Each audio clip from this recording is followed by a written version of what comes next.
Welcome back to the My Latin Life podcast. Since 2014, My Latin Life has been your trusted guide to traveling and living in Latin America. Our guests today are Ladislas and Costa from The Wandering Investor. We're going to be talking about CBI passports and in particular, São Tomé citizenship, also Sierra Leone citizenship by investment as well. We welcome Costa and Ladislas to the podcast. Hey, how you doing? Thank you. Good. So Ladislas has been on the podcast before, both in solo episodes and on one or two roundtables. Costa, first appearance. So I'll let you guys do a quick introduction to yourselves. Sure. My name is Costa. I work at The Wandering Investor, and I help our clients with the African CBI programs and also the Turkish program. Sure. And I'm Ladislas. I founded The Wandering Investor about 5-6 years ago, traveling around the world looking at investment and immigration opportunities. Awesome. Well, I'm glad you guys are here to talk all things São Tomé and a little bit Sierra Leone as well. I think it's cool how you're in a position to kind of compare and contrast the two because you work with both, I think, licensed providers for both programs, right? Yeah. We have the licenses we're registered agents, licensed agents for both São Tomé and for Sierra Leone. Cool. I'm going to try to do my best to queue up you guys so that you don't both pounce in at the same time. And you'd think I'd be better at this after 300 episodes, but I'm curious. So you guys went down to São Tomé together recently. We met up in Portugal on your way to São Tomé. We got some beers. And then you made your way down. Tell me about the trip. I actually haven't even heard about the trip yet. Ladislas. Yeah, it was fun. We met you at we had dinner and then we went out for drinks, came back at I think 2 or 3 a.m. and then we had our flight at 8 a.m. or something with Costa. Massive queues at Lisbon airport.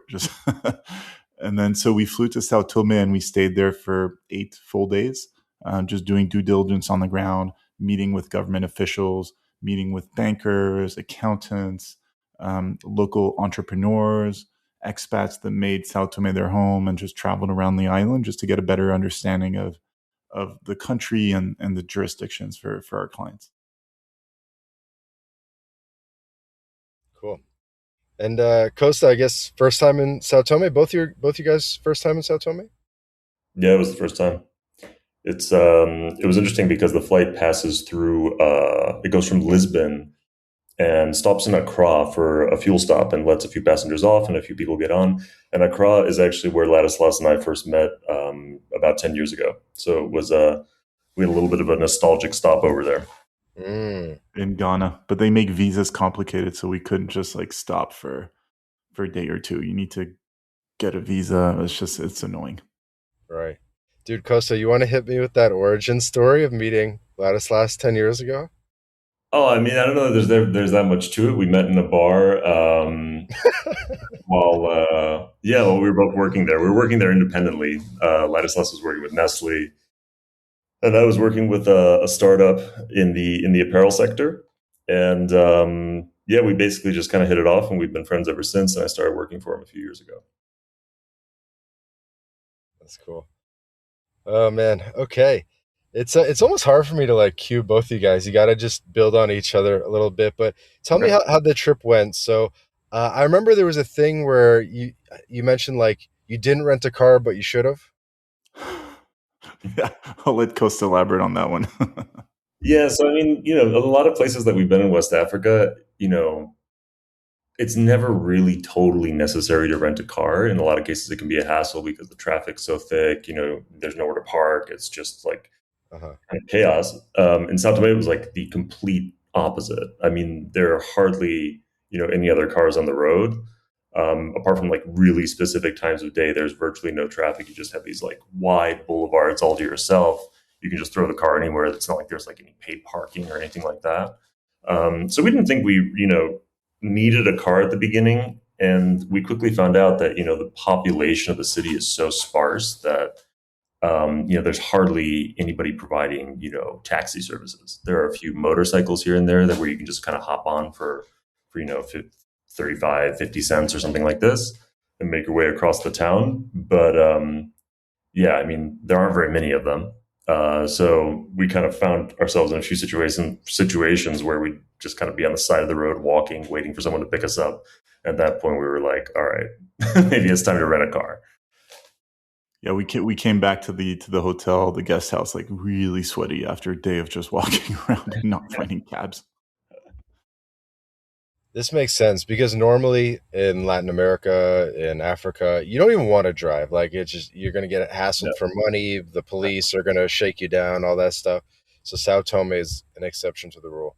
Yeah, the police corruption stuff there, I don't think is as much of an issue. Like I remember back in the day in Ghana, Ladislas, I'm sure you have some experience with this, but God.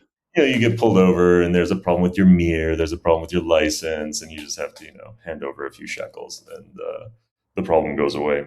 But in South Tome, there's nothing like Sometimes that. there's no problem and it's just give money. Yeah. I've been through a few of those. It's just they just take your license and they're like, give money. So Sao Tome, different experience. This is good. This is like people want to hear this if they're going to get the passport. That it's actually less so like that. I mean, not at all. Like there's like the cops they were just there to help. It was interesting. They were stationed outside of the nightclubs at night. So outside of each nightclub, there would be like 2 cops. Yeah, And but they're just there chilling, not bothering it's not anyone. like they were shaking anyone down or anything like that. Like you felt like they were genuinely there just to kind of keep the peace. So, I mean, very different from other places that I've experienced in Africa. So that was refreshing. That's cool. Random question, Ladislas, have you been to Vanuatu? I have not. Because sometimes people say like, "Oh, Vanuatu is like actually livable," and I'm like, I don't know how much I believe that. So I'd be curious to know like what's would be sort of more livable, the Vanuatu versus Sao Tome. I mean, in terms of livability, Sao Tome, Costa, can you elaborate? It's very livable for a specific type of person or situation, I'd say, but it's very livable. It's very livable with the caveat of it being very quiet. A country like Vanuatu, I don't know the specifics about the population, but it's a little bit bigger than Sao Tome, kind of equally remote. But we do have, neither of us has been there, but we do have clients that live in Vanuatu and speak quite highly of it. Um, you know, Sao Tome, it's like you can live there. It's just there's not going to be a lot going on if you don't like hanging out at the beach and relaxing. So it's kind of like it kind of depends on the person. If you had to live there, I think it'd be quite pleasant. But I don't think that for a lot of people, certainly not your audience, that's probably more used to places like Colombia, Argentina, Mexico that are just, they have really kind of like endless things going on from like a social perspective and just sort of overall amenity perspective. I don't know that it would really Mm-hmm. be among their, first choices. Or I Yeah, guess very much small island vibes Yeah. from a social point of view. Like amongst the expat community, everyone knows each other. I think amongst Sao Tomans that have money, like kind of upper middle class and up, they also all know each other. So everyone's just very careful of what they do and say, and just island community, really. Mm-hmm. Have you, Ladislas, been to the Caribbean CBI islands? Any of them? No, I have not. I'd be curious about that comparison as well. But okay, bring us through the trip a little bit more. Like, how did it go? Yeah, tell us more. It started off pretty well with the Airbnb canceling on us on our way to the Airbnb after Yeah, arriving at the airport. in the morning or something. Yeah. And then we just had to find a guest house. We found a guest house. We ended up staying there for the whole week. And yeah, we just went around, went to banks, met some accountants, tax people. We had we met the prime minister of Sao Tome as well, so that was really cool. We sat down with him. He endorsed the program, explained why they have a citizenship by investment program, because there's a reason these countries have citizenship by investment programs. They struggle to bring foreign direct investment. They need investment in infrastructure, etc. And for them, it's a pretty easy way to just bring in effectively free money into the country. You sell passports to rich people. They get the passport. They typically don't really typically move to São Tome, so it's not like they're putting pressure on living space. And the government gets free money and free advocates that go around the world talking positively about the country, and some of them will also invest in the country because they have a link to it. So it was interesting to hear his perspective. Good thing that Costa speaks Portuguese as well. So Costa was doing the interview in Portuguese. To flex my Portuguese a little bit, it's kind of essential there actually. Like a lot of the locals, we did encounter a fair amount of trilingual people, but overall, most people only speak Portuguese. The good thing is that the Portuguese is like pretty similar to what they speak in Portugal. It's not like really super. It's not like you're learning some brand new African dialect or anything like that. So for the Lusophones out there, they'd have an easy time. And the people who did speak English and French spoke it almost accentless. That was really, really surprising. I mean, they have a language school or university there, faculty, and they have an Alliance Française. And I mean, these young people, like I came across Sao Tomans, I thought they were like from Gabon or something. And we came across Sao Tomans as well. We thought they were from Ghana. But no. So they definitely have like language skills, like the people that go to the few universities that teach languages. Did you notice more of a preference for French or English? French. French for sure, because I think the closest country geographically is Gabon, and I think a lot of people, maybe their parents went and worked in the oil fields there, or worked in like domestic service roles or things like this. So I think that's the reason for it. A lot of people I think would expect Nigeria or Ghana to be sort of closer to them culturally or even practically, but it seems to be like it's Gabon. Interesting. Okay. Maybe we can come back to like on the ground experiences, blend that in, but let's get into some juicy passport stuff, which a lot of people want to hear as well. So, we've seen recently a couple people putting out tweets on Twitter and also kind of in private groups about how the first Sao Tome passports are starting to kind of finally get issued a little bit later than expected, maybe, but I imagine that would just be like an initial warm up process, and then hopefully it'll be faster for the future applicants. Could you elaborate a little bit on that, Ladislas? Yeah, sure. I mean, look, they launched this program and they said a timeline of 3 months, I think, Costa. That's what they promised I think initially. approval, yeah. Yeah. It ended up being, I think our first client ended up getting his stuff in like 7 or 8 months. So, It was nothing less than that. It was less than that, 6 months. 6.5 months. Yeah. Okay. Six Also, and a half months. But yeah, I mean, look, when you launch a new program, especially on a small island, in Africa, there are going to be some like teething issues. So they had their teething issues. They sorted out most of them. And, now we're telling clients, between 4 and 6 months, you should have your passport in hand once you've given all the documents. another thing that I think may have contributed to the delays is you have to keep in mind that the citizenship unit is located in Dubai, and Dubai had an eventful first half of the year, shall we say? So I think that there were growing pains because of just by virtue of being a new program. There were holidays. There were a lot of things in between that kind of contributed to the delays. And we're really hoping, and we've been sort of reassured that the next cohort is going to be moving a lot faster.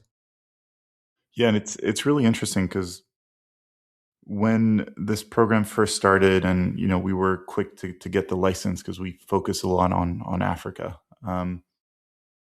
We were surprised at some of the people applying for the citizenship. I'll let Costa elaborate on the typical archetypes on our end in terms of our clients that have been applying for the citizenship, because it's effectively the world's most affordable citizenship by investment at this point.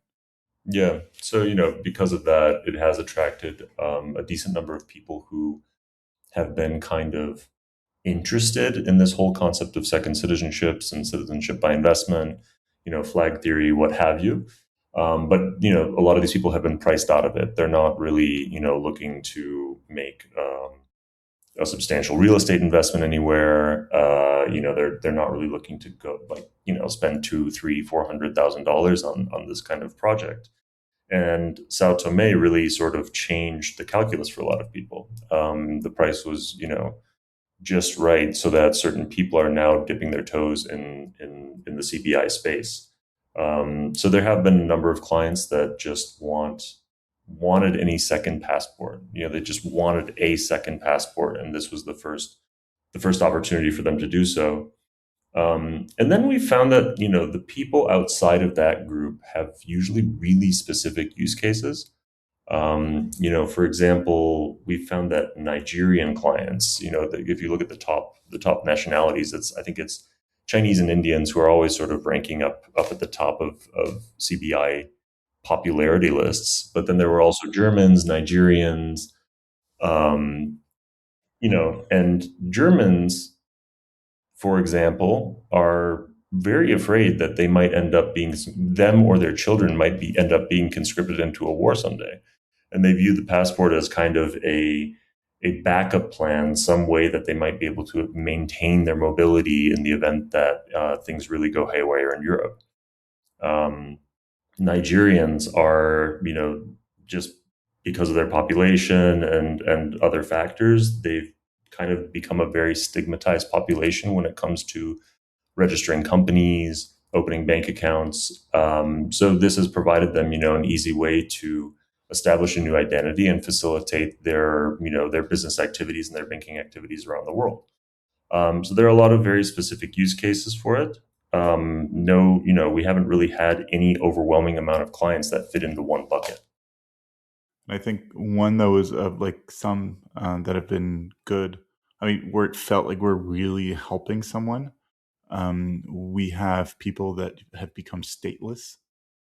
So there are, people from certain countries in the Middle East. The governments just, don't give them full citizenship or don't give them citizenship, and they're kind of stuck. They can't really travel, or they get, they have these weird kind of travel exemptions, and they can immigrate to a country, but then they have residency but no passport, things like that. And people like this are now able to get a passport, and it's a huge gift to them. I mean, there are very few things that are worse legally speaking, apart from being bankrupt or in prison, than being stateless. Hmm. I think I'd rather be bankrupt than stateless. Always make the money back, you know. Yeah. It's a good point. Is Germany? Do you think the Germany thing is kind of just because the creators of the program were some of them were German speakers, or is it something more specific to the conscription laws within Germany? I think it usually relates to that. Yeah, I think it usually relates to government overreach, and also just like Germans, Polish people. These people are on the front lines of a potential conflict with Russia, and they really they don't sit easy, um, not having a backup plan. And this is just one pillar of that such a plan. And there's a lot of pent up demand in Germany because forever dual citizenship was not allowed in Germany. Hmm. And what happened is Angela Merkel opened the floodgates to immigration. She brought in millions of Syrians and Afghans and whatnot. And then Scholz, the guy after her, just suddenly allowed dual citizenship, and now every year hundreds of thousands of them are getting German citizenship. But the opportunity is Germans can now also obtain another citizenship. So as this is happening, a lot of ethnic Germans are thinking, oh, maybe I should get a second passport, and now I can. Before I couldn't, but now I can. And that was just in 2024, 2025 that Yeah, Germans were able to. yeah, it's Yeah, very I know. recent. I know. I think I can say this that Chris Huerman from Statenlos, like as soon as they changed the law, he like started his Vanuatu process. Uh, I think he's been public with that. So no, that's cool. Okay, a couple of threads I could pick up on here. One is the CIU, I believe it's called, right? Like the Dubai Processing Unit. Hmm. What's going on with that? Because some people have asked, like, where the there's a lot of questions around that, but like that people probably have. One is, where are the passports actually printed? Are they printed in Sao Tome or are they printed in Dubai? Our understanding is that they are still being printed in São Tomé. The way these programs work is they partner with a master agent to sort of administer the program, because that know-how doesn't necessarily exist within the local governments.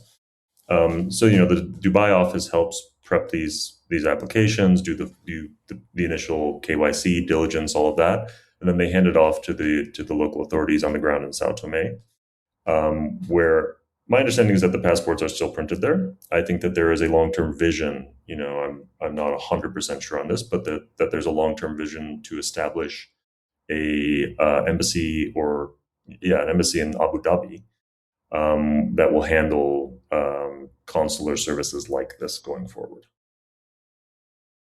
But yeah, right now we actually tried. We asked when we were there, "Hey, can we go see the passport printing machine?" They looked at us and they're like, "No." We thought it would be like interesting to see, but no, they were like, "No." Oh yeah, my cousin runs the printer.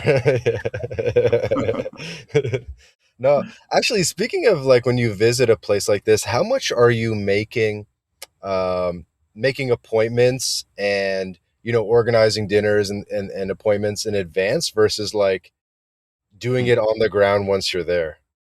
That's a Interesting good question. question. It's very culture specific.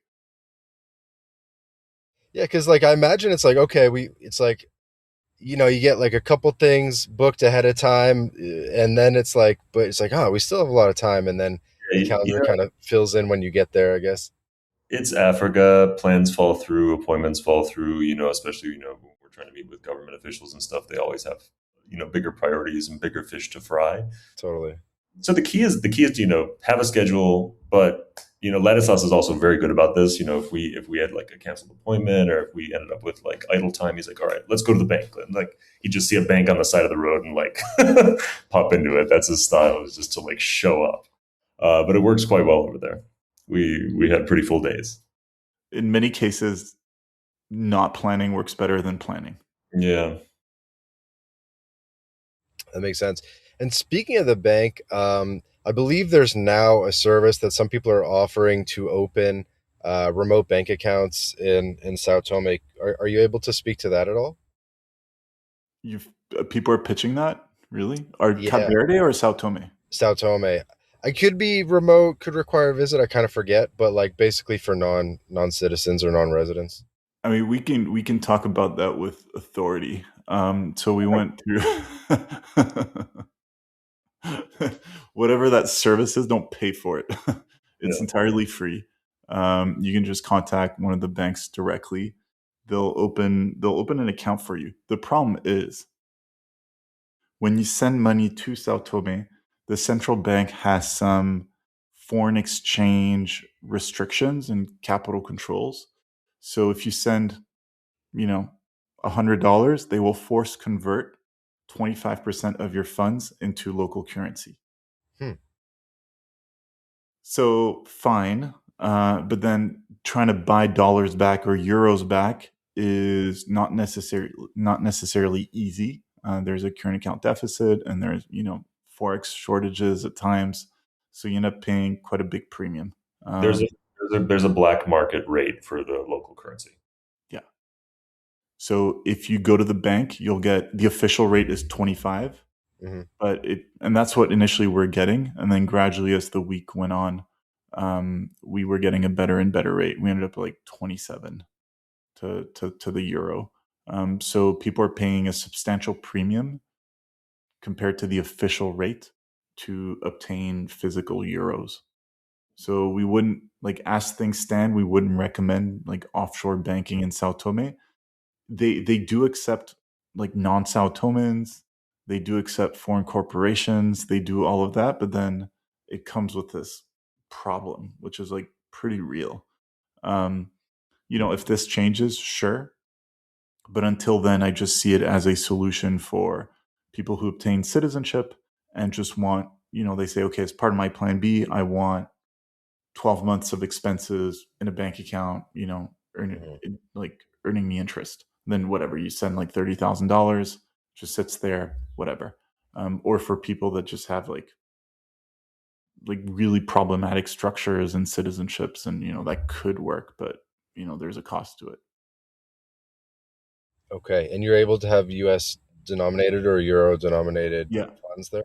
Euro, US, they take US citizens as well, US people. Yeah. This is the intel. This is the good stuff. Yeah, entirely remotely. Yeah, I mean it's decent service and like helpful. Like, helpful people. Yeah, and they said, they said that there is the potential to have a private banker on WhatsApp, and like we mentioned earlier, they were fully multilingual. Yeah. So the issue isn't really the bank per se. The issue is just the central bank regulations because of the situation. Again, that's why countries like this have citizenship by investments. They understand they have issues. They have a current account deficit. They're trying to plug it. They're trying to bring forex into the country. Hmm. Makes sense. A similar theme is what about driver's license, motorcycle license? Did you find a way to issue that potentially to clients who are interested in the CBI? I got that question today, actually, but we do not have a solution yet. We are hoping that through the people that we met on the ground, and also the citizenship unit itself, that these services, these kind of add-on services, are going to be more available as the program matures. We know that they're also actively working on a way to remotely obtain police clearance certificates from Sao Tome, which is Mm, very, because we have a lot of people that's that are, huge. yeah, because we have a lot of people that are doing the program, and they want to kind of parlay their Sao Tomean citizenship into a residency in Panama, Malaysia, or elsewhere. Right. And any of those applications are going to require all of this kind of backup documentation. So it'll come. It's not, we don't have the pathways fully ascertained Hmm. for the time being, but it'll come. It will come, and in the meantime, I mean, if you become a citizen, just go to Sao Tome, spend a week there. Beautiful little country. Rent a car, go around, and you'll figure out a way to get your driver's license. It's not that complicated. Yeah, It's like I mean, that. things are very approachable. It's not a punishment to visit this country at all. It's Yeah. delightful. And talking about driver's license, I mean, we rented the car, and that was the easiest car rental process I've ever gone through in my life, apart from one extremely dodgy car in Mexico once. But yeah, I mean, they didn't even ask for passports, nothing. No, or they asked for the passport, but not the driver's license. What was it again? Yeah, I don't know that you showed a license. I I'm think I not showed sure. a license. Nothing was digitized. It was just like sign your name on a paper, write your Yeah. date of birth, and you gave €100 cash deposit, and they because like you're not going to be able to run away with the car. I mean, there's nowhere to go. Like they were very chill about it. Island life. Huh? Yeah, I think I didn't even show a driver's license, just my passport. Yeah, no driver's license. Very cool. Okay, and then back to the CIU thing. I was just curious. Is it wasn't there a thought that they were going to maybe have multiple CIUs in different places, or am I thinking of Vanuatu, or how? Like, is it? Do you always kind of have to go through Dubai? Is that an obstacle at all? Is there or could you speak to that a bit? I mean, you don't have to show up there physically whatsoever. So like if you didn't even if you don't all you also the way that the payment structure works is you pay your marketing agent directly. There's no need to really even interact financially with Dubai. Mhm. I know that the program office in Dubai, or that the program also opened a local office in Sao Tome to sort of um, help with furthering the progress of applications on the ground there. Mhm. Um, but yeah, I mean, as far as multiple CIUs, I haven't heard anything about that. Okay, cool. Yeah, and what was I going to say? So there's no biometrics collection, There's a biometric photo, but biometric photo. as at least for the time being, I don't think that fingerprinting is on the table. But if you do visit the country, they a lot of these African countries now are just like everywhere, they're collecting biometrics at the airport. So you will get printed at the airport, regardless of whether or not you're a citizen. Okay, because you know how all the Caribbean CBIs are like moving towards biometrics, and they're even telling people they have to come in to get their biometrics taken that haven't done it yet. How do you see that with Sao Tome? No, I I just don't asked know. you. We'll see. Yeah. Okay, but they're not. Yeah, well, that's good. That's good, I Right now, guess. it's not a problem. It's Okay. like it's fine. Okay. Interesting. And these African countries are not under the same sort of pressure as the Caribbean. Yeah, that makes sense. What do you think would be some good topics, like stuff that you get asked in your sales calls and so forth? Some things that maybe we haven't covered yet. I think I'd like to touch on like sovereignty in Sao Tome. It's an actual country, right? It used to be a Portuguese colony. Um, and we spoke to quite a few people that were senior, involved in government or in business, like locals, expats, and we're asking them like, do you feel like the Portuguese are breathing down your neck and telling you what to do, what not to do? And they're like, no, not at all. Like we have great relations with Portugal, and Portugal is they're just happy to do business with us, help us, but they're really not telling us what to do. So it's very unlike former French colonies where the French are really breathing down the necks of all these countries, like, Mm. trying to get involved in everything. And unlike the Caribbean where, the Brits are there and the Americans are right around the corner, there's not even a US embassy. Mm. There's not even a US embassy. I mean, the biggest embassy in the country is like Portugal. Probably Portugal, yeah. Right? And Portugal, in the big scheme of things, is completely insignificant. Um, so the country is actually sovereign. It's actually sovereign. Unlike a lot of these Caribbean countries, Sao Tome is actually sovereign. And coming back to the use cases, how do you see that kind of manifesting now and in the future? I think that I've had a number of clients sort of um, bounce, when they're bouncing ideas around with me concerning the passport. A lot of people are wondering, like, how could this passport end up being some kind of liability for me someday?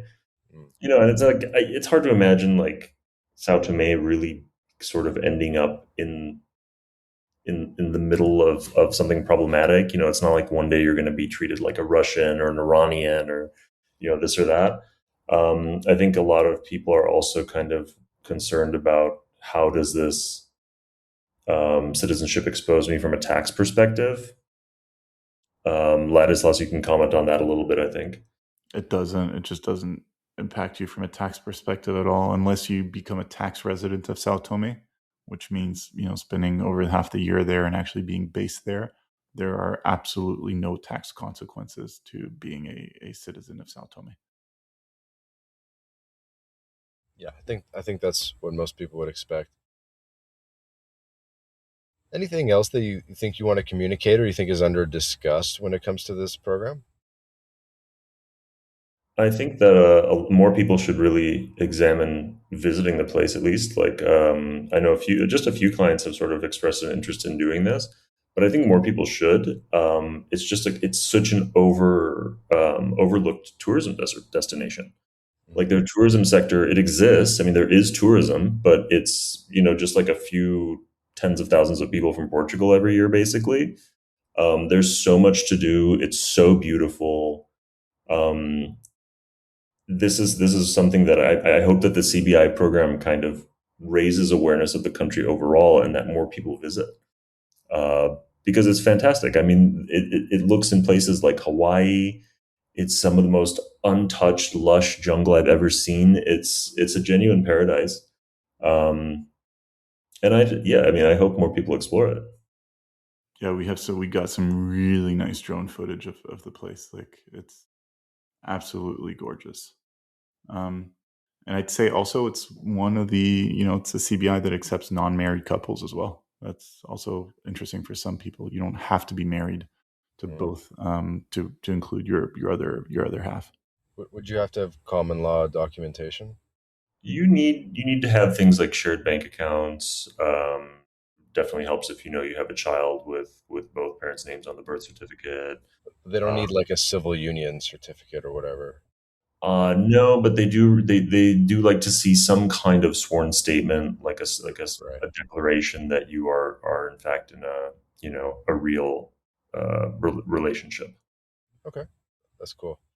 Yeah, I got a couple more questions as we get to wrapping up. We got like less than 10 minutes left, probably. Um, so I know when some of the creators of the program talked about how they designed it, they really wanted to emphasize that once people got the citizenship, they would be treated like full citizens, and it wouldn't be like a two-tier citizenship that you sometimes see in the Caribbean. Could you speak to that at all? Yeah, I mean, you're a citizen. That's it. End of story.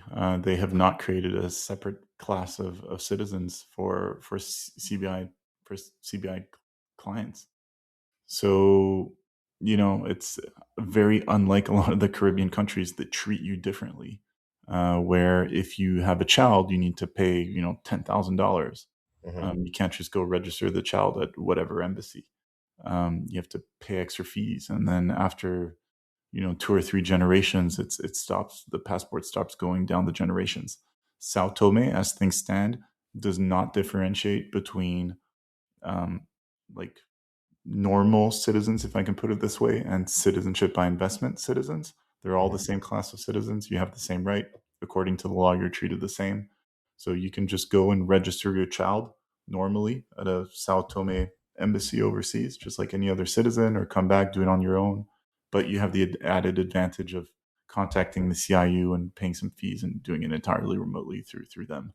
So it's I mean, that's important for people who, a lot of our clients have a very long-term approach, Yeah. and even more so I'd say for Sierra Leone, because Sierra Leone gives full West Africa access, Mhm. um, due to ECOWAS. So ECOWAS is like the European Union of West Africa. So as a citizen of Sierra Leone, you can go to Nigeria visa free, Ghana, Ivory Coast, all of that, no visas, just rock up. Or, and also you can live in these countries very easily. It's just like a form, $20, boom, you get a 1 year residency permit. So what we see is a lot of our clients for our African citizenships, because there is no distinction between the between naturally born citizens and CBI citizens. They think long term. They see the growth of Africa long term.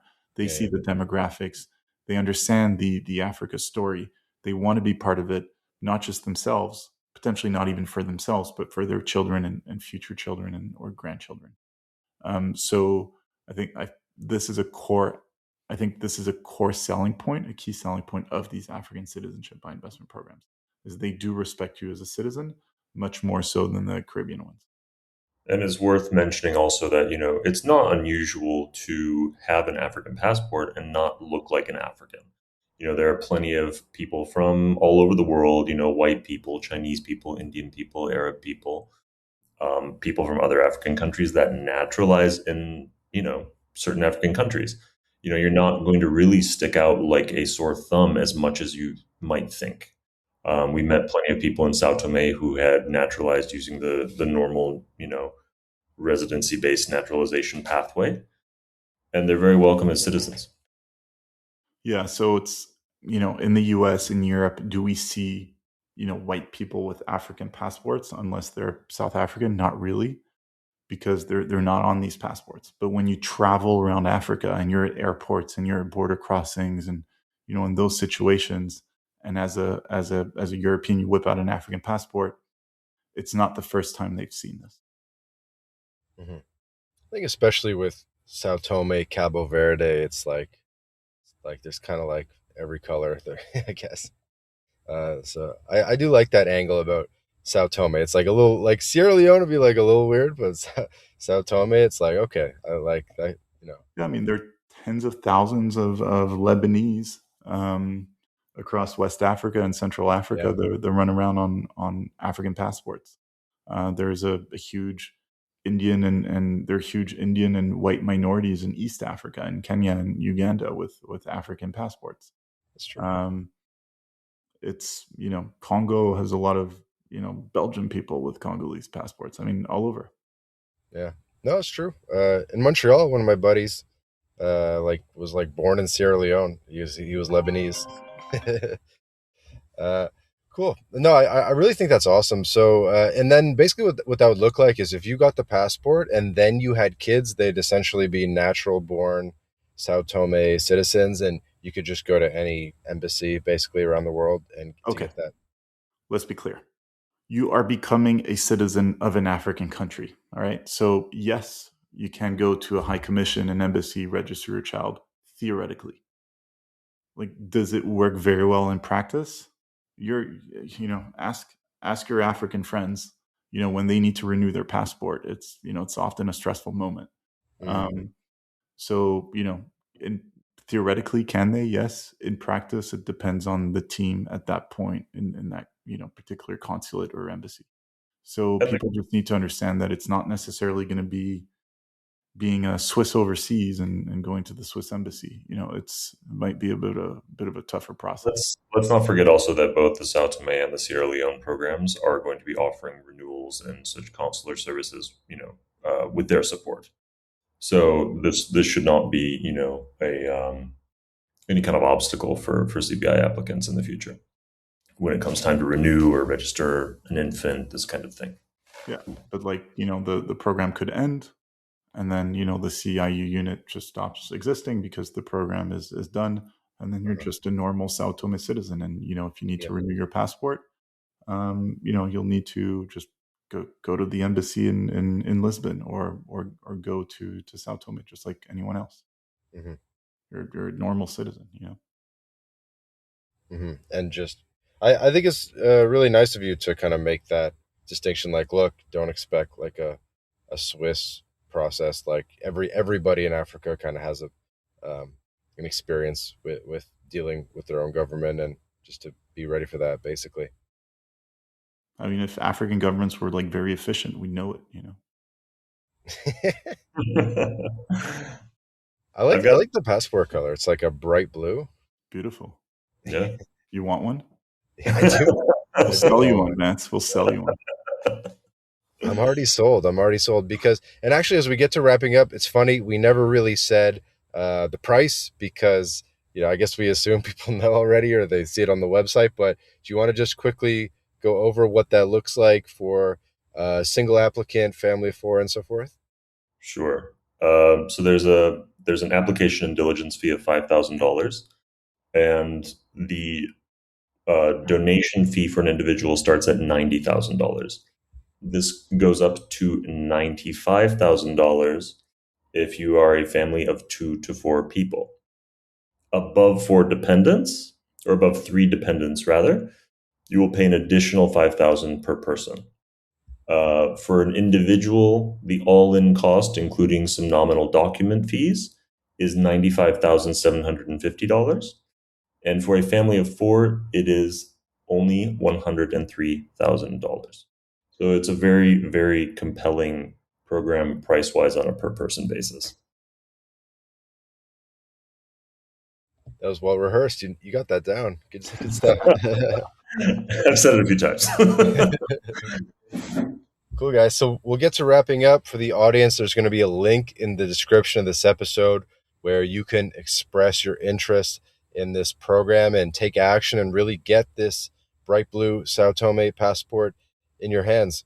Guys, you want to add some final thoughts here? Yeah. So unlike other agencies, we do not add any of our own fees or anything. We charge the standard government rate, no extra markups. And if people use the link below, it's an affiliate link for Vance and his podcast. So that's one way if you go ahead to support the podcast, and it doesn't cost you anything extra. Awesome. Costa? I did have kind of one final thought, actually, Okay. that pertains specifically to your audience. Yes. Given that you have a LATAM-focused audience, is we get a lot of people that are looking to use this passport to take advantage of the CPLP benefits in Brazil. Mm-hmm. And long story short, we don't know whether or not this is going to work for people. whether or not they'll have the expedited timeline to naturalization, and if they'll be exempted from the language requirement and all of this. What I can tell you is that the letter of the Brazilian law kind of implies that you need to be a natural born citizen. But I have had more than one client kind of really dig into this with Brazilian immigration professionals, and they, whatever they hear from them kind of encourages them to still give it a shot. So we don't really guarantee this, but it's something that a lot of LATAM people have kind of started paying attention to. So maybe after a year, 2 years, 3 years, we'll have some case studies, but for the time being, we don't. So that's just something I wanted to squeeze in before we. Yeah, because it would mean like citizenship after 2 years in Brazil or so. That's kind of cool. You don't need to learn Portuguese, but yeah, nobody knows if it's going to work this way. But in 2 years in Brazil, you will learn Portuguese. I mean, you'll be talking to enough people to learn Portuguese. Yeah, Brazil. So, and again, these things are, it's Latin America, so it kind of depends on who's in front of you when you apply. Are they aware of the whole background? Are you originally European, or are you originally from Pakistan? It's like things like that also play a role. So ambiguous. We have one of our clients, he got the São Tomé passport, and he also had a Portuguese golden visa. Mm-hmm. And he's trying to cut the naturalization period from 10 years to 7 years, thanks to his new CPLP passport, his new São Tomé passport. So he's contacted his lawyers in Portugal, and he's like, look, I have this new thing, switch my golden visa over to this passport, and then find a way to make it work to cut it down from 10 to 7. So he's still waiting to, get the feedback, but he's already just told them, try to make it work. We'll see. It'll be an interesting case study. Totally. I kind of purposely didn't bring up the CPLP just because we don't know how it's going to work in practice, but it is a potential angle. I've been screwed by programs closing. I've been the beneficiary of getting lucky with other programs. So it's just all part of the game, But cool. I think it's a really interesting opportunity. I really like this. I'll be visiting São Tomé very soon. I don't know if I should go in the summer. It's probably gonna be pretty humid, but I'm gonna get down there. Dude, thank you guys so much for doing this. Costa, Ladislas, really really appreciate the expertise that you've brought to today's episode. Yeah, thank you, Vance. And guys, just hold on 2 seconds when we say bye so we don't lose the audio. And for the audience, please subscribe to the My Latin Life podcast, Apple Podcasts, Spotify, YouTube, X, wherever you're listening to this. Follow the podcast, subscribe, leave a review. It really helps us grow the show. We put out 2 episodes a week with amazing guests like the Wandering Investor team, and you won't want to miss an episode. And again, link in the description to express your interest in the São Tomé program and really take action on this stuff. Ciao for now.